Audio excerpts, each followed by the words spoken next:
We have seen Sunday newspaper reports saying that President Cyril Ramaphosa has finalized consultations with the governing party ANC's alliance regarding the imminent cabinet reshuffle. Let's now speak to Cosatu spokesperson Sizwe Pamla for an update on this. A very good afternoon to you. Welcome to Newzroom Afrika. After weeks of speculation, President Ramaphosa is finally consulting ANC alliance partners like yourselves about changes he'll be making to his executive. What are your expectations? Well, we can confirm that we have met the president, and we have made our expectations clear to him. But those are the issues that will remain private. He has requested that we all respect these processes, and that is what we intend to do. We do have broad principles that we have always stood by when it comes to these issues, is that we don't want the recycling of all people. We don't want people who are politically and corruptly tainted. We don't want politicians who are corruptly tainted to form part of the executive. And lastly, that we don't want people who don't respect the president to serve under him. It looks bad to have people who insult him in public, and yet those people are expected to work with him as part of the collective. So those are just the broad principles, the issues of corruption, the issues of people who don't want to be part of the executives and the recycling. But as to what we said to him, that will remain private because we have agreed that these are the issues for the alliance to discuss behind closed doors. What has not remained private is your response to the budget speech as Cosatu, where you said that the government needed to work on its relationship with workers to achieve economic growth. How crucial will it be to have ministers who will understand the plight of South African workers? It's very important to have people who are ready to actually solve South Africa's problems. And that problem is really the biggest problem that government currently has. Because if you look at the attacks on collective bargaining, since 2020, things have been deteriorating further and further. And we hope that we can get people who are ready to negotiate and respect the processes, because not only has National Treasury failed to respect these processes, but also the relevant ministers, TPSA and the ministers who have been given the task to negotiate with workers have not really respected the processes. So we hope that there's going to be a change of attitude that will get people who are ready to sit around in good faith, and who are also going to make sure that they honor the commitments they make to workers, and they don't turn around and run to courts after they signed agreements with workers. You speak about the private conversation you had with the president that you don't want to speak too much on, but what you did say is that you don't want ministers or government officials who disrespect the president. And of course, we have seen and noted the utterances of Tourism Minister Lindiwe Sisulu. Does that also perhaps indicate of, when it comes to certain names that probably won't make it on the revised list after the reshuffle? But like I said, we're not going to talk about individuals, either the ones that would like to see coming in or the ones that would like to see going out. The reality is, this is the president's decision. We can only make our submissions and our inputs. At the end of the day, it's the prerogative of the president to put together a team that is going to work with him. We're not going to work with this team. We're going to hold it accountable. As soon as they go to the budget vote, we will be the first ones to comment on whether they know what they are doing or not, or whether we agree with them or not.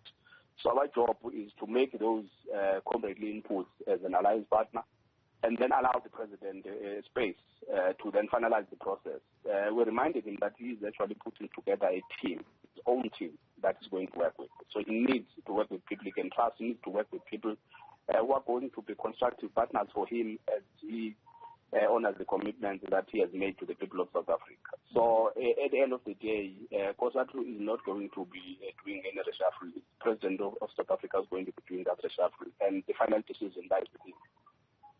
You had also indicated that as a trade union federation, you're planning a 7-day strike for next month. Is that still going to happen?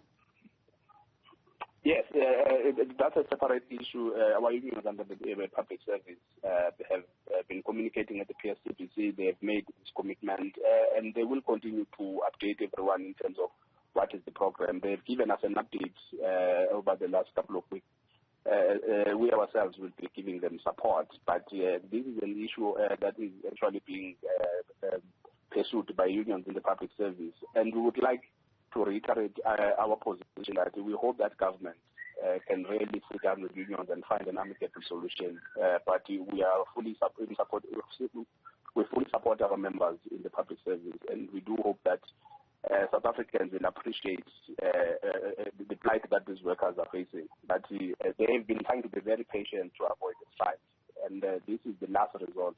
And we still do hope that government will actually come to the party and avert an indefinite strike. But as things stand, it looks like the strike is going to go ahead. We know that President Ramaphosa is viewed in many quarters as being indecisive and perhaps slow to act on critical issues like the energy crisis in South Africa. Is the appointment of a Minister of Electricity likely to make a significant change to our current energy woes in as far as you view the matter? Well, we have given support to his state of the disaster idea, and we appreciate the update he gave us on the Minister of Electricity issue. And we really want to be constructive partners. We want to give him all the support that he needs to run and run fast. But everything is dependent on him in terms of what is it that he thinks needs to be done. And the results, all of us, we await the results. But as things stand, we are supportive of his ideas that he put on the table, and we want to give him all the necessary support. We'll be going to NETLEC to sit with some of the relevant stakeholders and social partners to make sure that we play a constructive role. Because this is not really about him as an individual anymore. This is about the country, this is about the economy, this is about jobs. So whatever support that he needs, he will get from us. And we expect him now that he received all of the support that he needs to run and run fast on this issue. How much engagement is the President obliged to make with the ANC's alliance partners? Well, that's an alliance issue. You remember that the manifesto that we drafted in 2019 was an alliance manifesto. When we went out to the streets to convince South Africans to give the ANC another chance, we collectively made that commitment. So when the results come out, those results tend to be binding. If you went and campaigned for the ANC carrying that manifesto and said this is the right organization to lead the country, this is the right manifesto to be endorsed, and this is the right president to be given a chance, the failure and success of that project affects all of us. So that is why when we talk about the reconfiguration of the alliance and talk about the alliance becoming a strategic center, that is what we mean.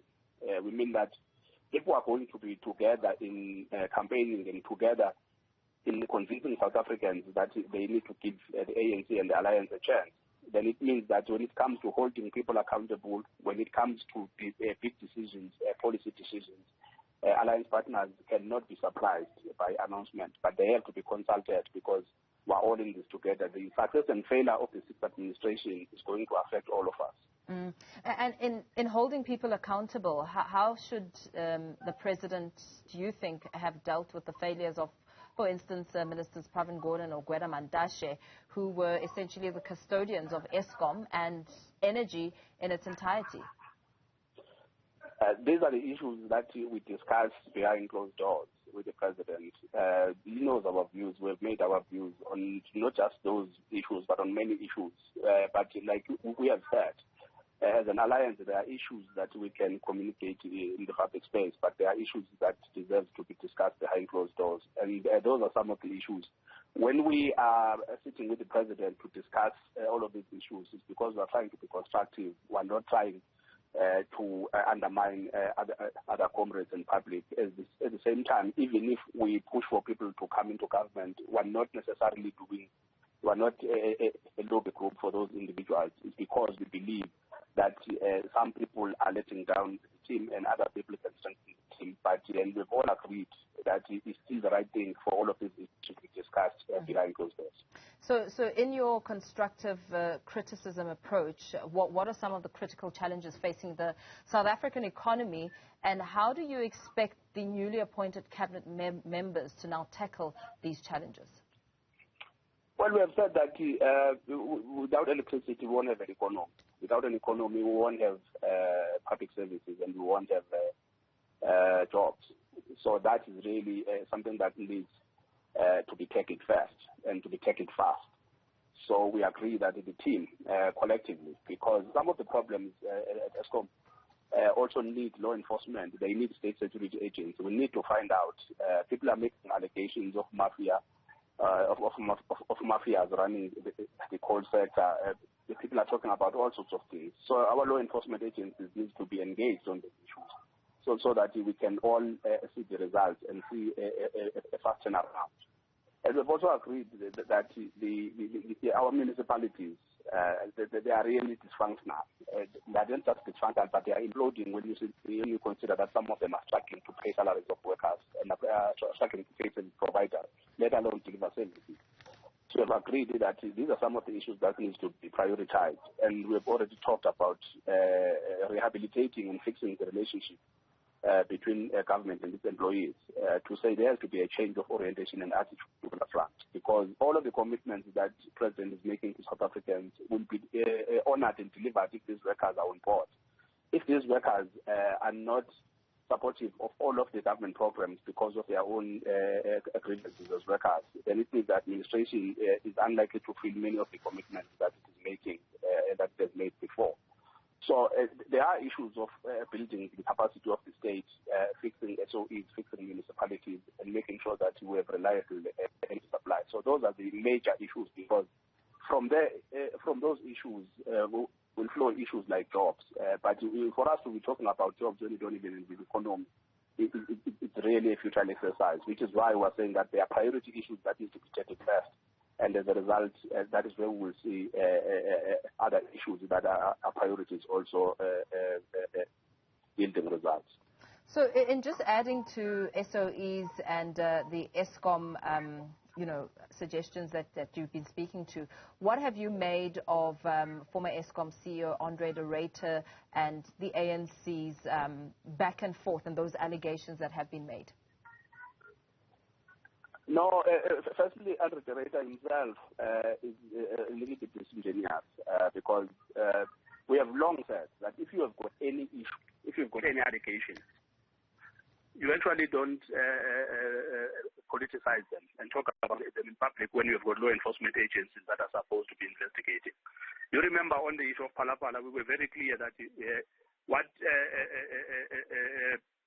a phrase that it was the right thing to do. You go to law enforcement agencies and you open a case so that the entire thing can be tested in a court of law. If we are going to trust our institutions, those institutions have to be given a chance to have all the facts so that they can then fail us or they can do the right thing. Now, when you have been sitting there and given all the support, I mean, we have supported him as a federation. On more than one occasion, people have called for him to step down. We continue to say, let's give him support and see if he can surprise us. After all the support that we gave him, to wake up and see him sitting there making these kinds of statements when he could have come out at the time and said, look, these are the challenges. This is what I'm faced with. And make sure that he brings everybody on board in terms of the relevant institutions of the state to come and help him to solve those problems. It looks and sounds like politics to us. While it's something that will still continue to insist that these allegations be investigated, there's nothing very disappointing with the approach that is adopted. In fact, it leaves many of us disillusioned and suspicious of his motives, because he had all the opportunity to engage us. We have met him one-on-one on many occasions to find out where the problem. He's never raised any of these issues. On his way out the door, he starts to make these kinds of allegations. It's very, very disappointing. But having said all of that, we still need to take these allegations seriously. We believe that our law enforcement agencies and relevant institutions need to do a follow-up with him and then get all the facts and investigate all of the allegations, because they are really, really scary allegations. Very well. And very lastly, perhaps just summing things up, what role do you think that the organized labor should play in shaping government policy, decision-making, especially when it comes to the matter around economic issues? Well, the same role that we've always played. If you look at the history of this country, Cosatu in particular has been at the forefront of influencing policy direction. With minimal success, I have to say, because you can go as far back as 1996. We predicted that the PF policy was going to weaken the capacity of the state and was going to worsen inequalities and unemployment. We predicted that the labor economic chapters of the NDP in 2012 were not adequate to really tackle and deal with South African problems. We pointed out to government that the trust that has been given to the private sector to create jobs is a misplaced trust, and that the private sector, as is now in South Africa and around the world, is not really committed to absorbing the unemployed, but there's automation and mechanization. And the fact that many South African companies have become multinationals, we did say that the issue of illicit financial flows, money being taken out of the economy instead of being invested back into the economy, is going to be a problem. That is why we came out with proposals of imposing capital controls. So for a long time, we've been making policy suggestions and submitting the proposals and ideas at NEDLAC, in Parliament, Alliance Summit, and in many meetings. So we will continue to play that very same role because when people mismanage the economy to the ground, they take all of us with them. So that is really the role that we will continue. But also to conscientize South Africa, to agitate and remind South Africans that when decision makers and policy makers take these kinds of decisions, these are the decisions that are going to haunt all of us in the future if we don't hold them accountable now. And perhaps this should be my last question. South Africa being grey-listed, what did that come up in your discussions with the President? No, not necessarily this particular issue, but this is an issue that we have raised on a number of occasions, the issue of a possible grey listing. But this is an issue that, to be fair, South African government has responded to, but not with the necessary speed.